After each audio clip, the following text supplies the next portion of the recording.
अब वो भाषा, अब क्यों देखें, हनुमान को जब भगवान राम उपदेश देते हैं तो भगवान राम ने वह बात कही जो वेदांत की भाषा तो थी, और उसमें भगवान ने एक संशोधन का वाक्य जोड़ दिया। हनुमान जी ने प्रभु से कहा कि प्रभु मैं नहीं जानता कि भक्ति का अर्थ क्या है और भक्ति कैसे करना चाहिए। तो प्रभु ने कहा, हनुमान, संसार में तो कोई ऐसा व्यक्ति ही नहीं है कि जो भक्ति न करता हो। का व्यक्ति तो किसी न किसी की भक्ति कर ही रहा, पर जहां तक मेरी भक्ति है उसकी सार्थकता तब है जब व्यक्ति की भक्ति अनन्य। तो अनन्य शब्द का अर्थ आप जानते हैं, दूसरा न। संसार में जो व्यक्ति भक्त भी है तो अनेक का भक्त है, विषयों का भक्त है, इंद्रियों का भक्त है, न जाने कितने वस्तुओं का भक्त है। पर भगवान कहते हैं मेरा भक्त तो वही है कि जो अनन्य। तो ये अनन्य भक्ति कैसे, इसकी क्या व्याख्या है? तो भगवान राम ने ये नहीं कहा कि अनन्य भक्त वह है जो मुझे छोड़ करके किसी को न माने। साधारणतः लोग यही अर्थ लेते हैं। हनुमान से प्रभु व्याख्या करते हैं, सो अनन्य अस जाके, फिर वही शब्द आया मति।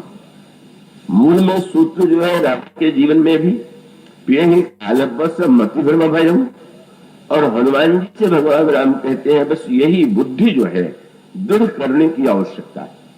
सो अनन्य अस जाके मति न टरई हनुमंत। क्या बोले, मैं सेवक सचराचर रूप स्वामी भगवंत। यह सारा ब्रह्मांड भगवान का स्वरूप है, पर उसमें प्रभु ने एक संशोधन जोड़ दिया। क्या? मैं दास हूं और ये सार प्रभु का स्वरूप है। अब तर्क की दृष्टि से तो ये बात युक्त संगत नहीं। अगर सारा ब्रह्मांड ही ईश्वर का रूप है तो क्या मैं ही अलग हूं क्या? ये क्या हुआ? भगवान कहते हैं सारे संसार को मेरा रूप मानो पर अपने को दास मानो। मानो यही वेदांत का सुरक्षा कवच। जैसे कोई योद्धा हो तो उसके घायल होने और मृत होने का डर है, इसी प्रकार से वेदांत जो है वो अहम के द्वारा विनष्ट न कर दिया जाए, घायल न कर दिया जाए।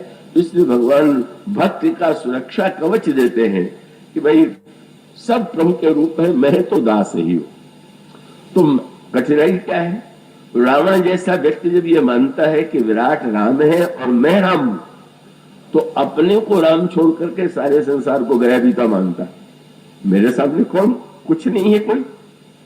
और भगवान का अभिप्राय यह है कि जब हमने अपने को दास मान लिया तो स्वाभाविक रूप से अभिमान का प्रश्न ही नहीं।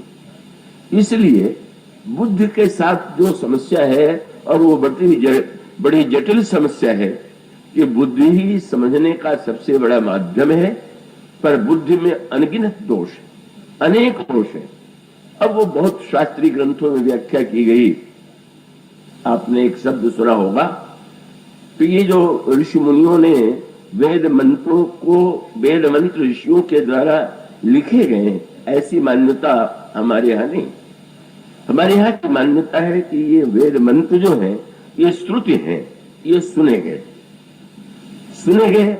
तो कहा है तो हम दिन रात न जाने कितनी बात सुनते रहते।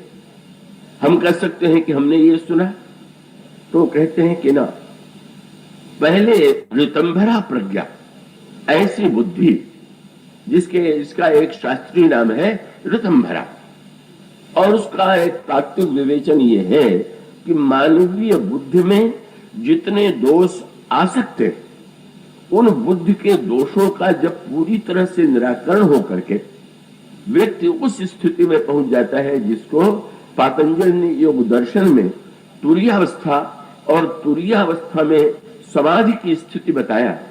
तो समाधि की स्थिति में जब कोई ऋषि पहुंचा, जब वो बुद्धि से नहीं, वह बुद्धि जिसको ऋतंभरा कहते हैं, वह प्रज्ञा की जिसमें मानवीय संस्कार जन्य और तर्क जन्य, अभिमान जन्य जो दोष हैं उनका पूरी तरह से विनाश हो गया है, उस प्रज्ञा के द्वारा जिस मंत्र का श्रवण किया गया वह वेद मंत्र है।